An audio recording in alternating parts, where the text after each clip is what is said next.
Good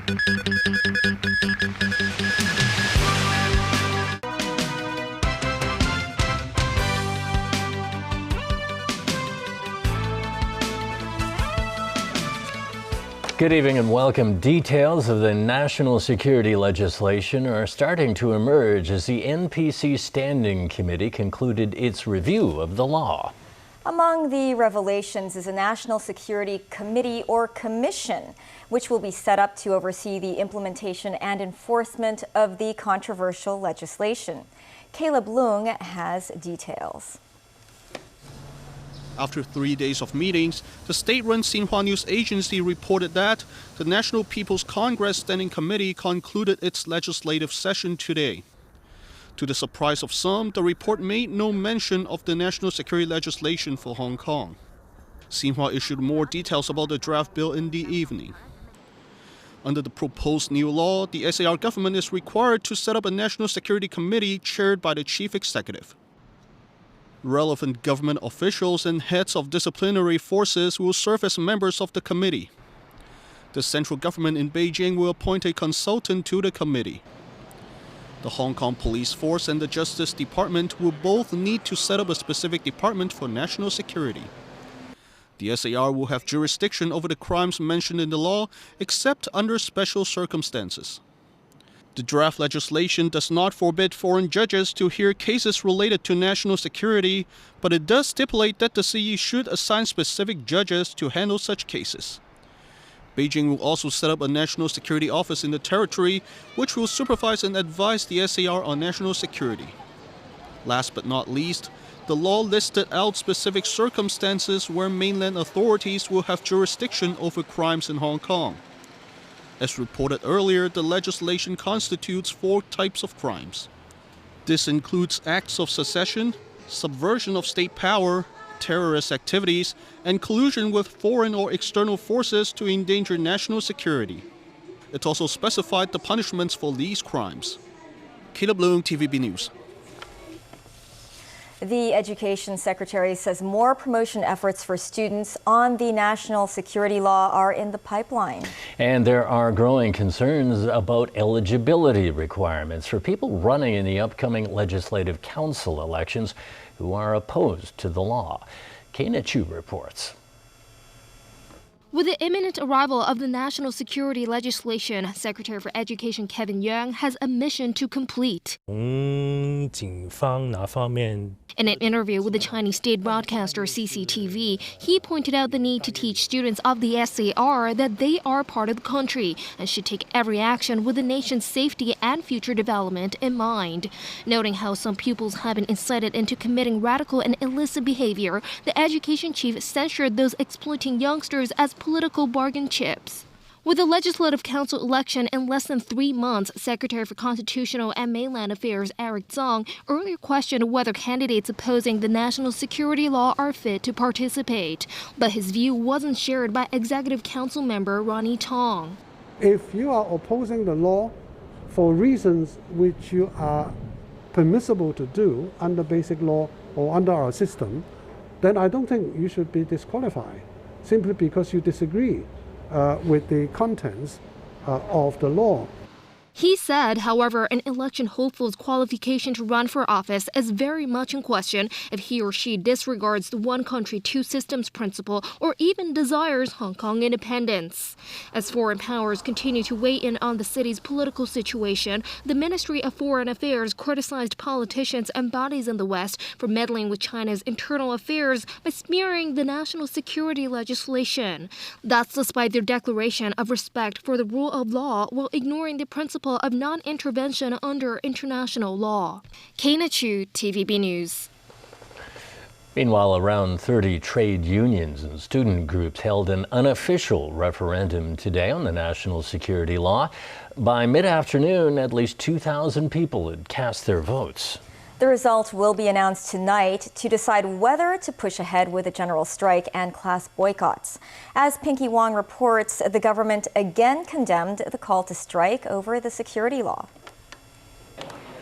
Multiple polling stations were set up across the city. Union members and students were asked on their views on issues like the national security law and a pay freeze for civil servants. The government issued a lengthy statement noting the basic law does not provide any referendum mechanism, so any form of such activities has no constitutional basis or legal effect. A government spokesman also said today's action took advantage of the public and students for political purposes. Yet this man thinks everyone should come out and vote against the national security law, saying it violates the basic law. One of the organizers reiterated their objective. We have received very unfair criticism. We need to emphasize that the motion is focusing on our sector's interests and benefits. And we have not indicated any objection to the national security law. So we hope that the government respects our colleagues' the rights and freedom to express their opinion. But the government continued with its condemnation. It said schools should take appropriate counseling and disciplinary actions if students participate in political activities like a class boycott. The student who cast his vote was worried about retaliation from his school because of the mounting pressure from authorities. Teachers and the principals who want to preserve a space for the students to talk about the political issues also being condemned, or even have a lot of pressure comes from the Education Bureau. And this kind of threat is real. This is our last crucial moment before the national security law. Penky Wong, TVB News. The European Parliament has voted in favor of taking China to the International Court of Justice if Beijing imposes the national security law on Hong Kong. The European body also called on the EU to use its economic leverage to pressure China. The European Parliament voted 565 in favor to 34 against, with 62 abstentions, to protest the security law that Europe, Australia, and the United States say will undermine the one country, two systems principle. Today, a spokesman for the Foreign Affairs Committee of the National People's Congress expressed firm opposition to the EU resolution. He said it seriously distorted the facts and amounted to open interference in Hong Kong affairs. U.S. Secretary of State Mike Pompeo says China is raising fears among European countries that they must make a choice between Beijing and Washington. Speaking during an online conference on democracy, Pompeo said China has been pushing disinformation and malicious cyber campaigns to drive a wedge between the United States and Europe. Europe faces a China challenge, a party that wants to throw away the progress we in the free world have made through NATO and other institutions, both formal and informal institutions, and adopt a new set of rules and norms to accommodate them is in Beijing.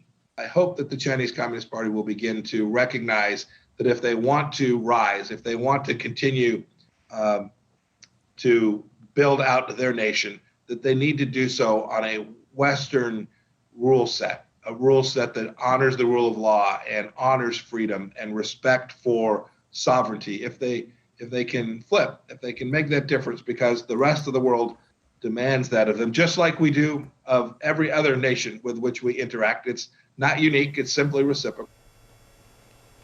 Canadian Prime Minister Justin Trudeau says he's very disappointed in China after 2 detained Canadians were charged with spying. Charges carry penalties of up to life imprisonment. Trudeau says very direct and firm action is happening behind the scenes to free the men. We have an independent judicial system that is going through its rigorous processes in a way that is separate from political interference. This is an important issue that we will keep working on, not with just directly with the Chinese government, but alongside our allies and friends around the world who are equally concerned with this arbitrary detention. Former diplomat Michael Kovrig and businessman Michael Spavor were arrested in late 2018 on state security charges. Soon after, Canadian police detained Huawei executive Meng Wanzhou on a U.S. warrant. The men are being held at undisclosed locations and haven't been granted access to consular visits since mid-January. The charges are seen by outside experts as a bid to pressure Canada to drop the U.S. extradition request for Meng, who remains under house arrest at her Vancouver mansion. China denies the detentions are linked to the Meng case. The U.S. Attorney in Manhattan overseeing the prosecutions of President Donald Trump's allies and an investigation of his personal lawyer, Rudy Giuliani, is refusing to step down. This despite the U.S. Justice Department moving to oust Jeffrey S. Berman from his post. Berman says he will not quit his job, and his ongoing investigations will continue. The standoff has set off an extraordinary clash between the Justice Department and one of America's top legal districts. It is also likely to deepen tensions between the department and congressional Democrats, who have frequently accused the U.S. Attorney General of politicizing the DOJ and acting more like Trump's personal lawyer.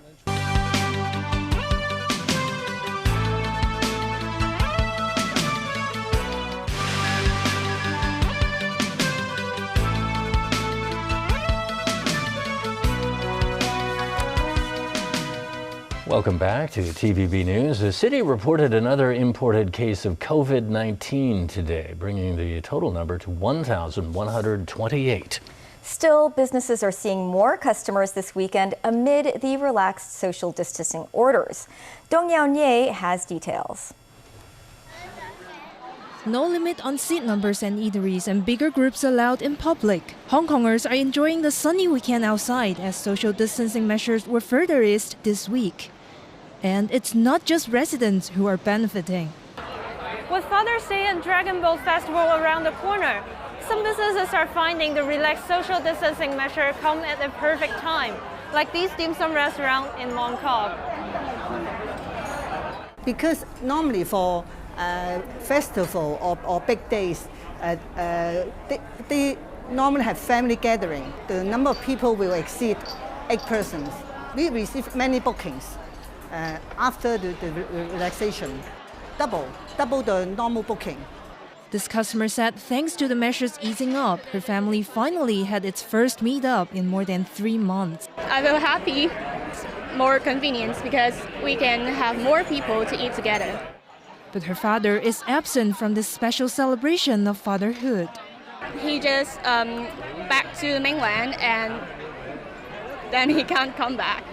While many more like Tiffany are looking forward to border restrictions with the mainland being eased, health expert David Hui thinks it's too early to change. And I think it really depends on the control of the infection in Hong Kong, Macau, and also in Guangdong. His worries comes as Beijing battles a second coronavirus outbreak. Especially the fact that about 1,500 people actually left and actually have gone to Guangdong area. We need to allow time for the health authorities in the mainland to trace these people and find out how many of them actually are infected. And a reminder to all residents, keep wearing masks and maintain hand hygiene to stop the transmission of the virus.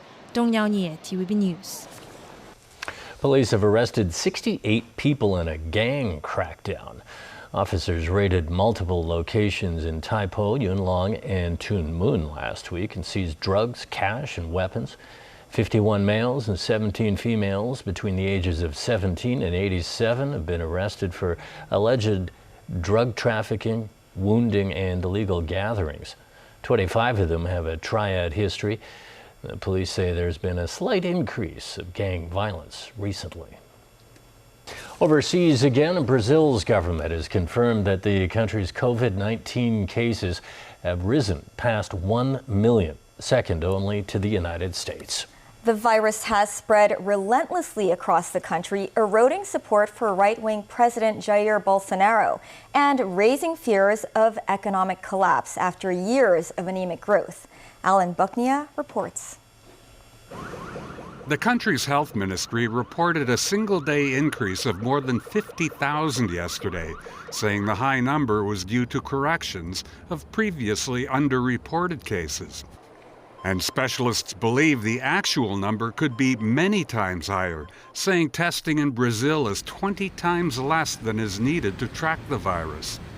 President Jair Bolsonaro continues to downplay the risks, saying the impact of social isolation on the economy is worse than the disease itself. This woman says if the politicians wanted, they could have avoided the high number of deaths. but nobody cares. And this man says the president shows a lack of commitment to combat the virus. He walks around without a mask, greeting people. He's the main person responsible.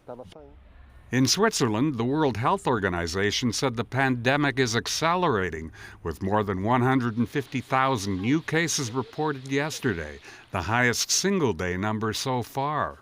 The world is in a new and dangerous phase. Many people are understandably fed up with being at home. Countries are understandably eager to open up their societies and economies. But the virus is still spreading fast.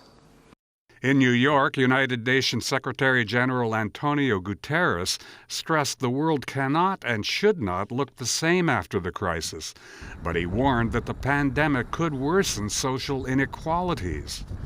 Yes, many companies and workers have adapted in innovative ways to the changing circumstances.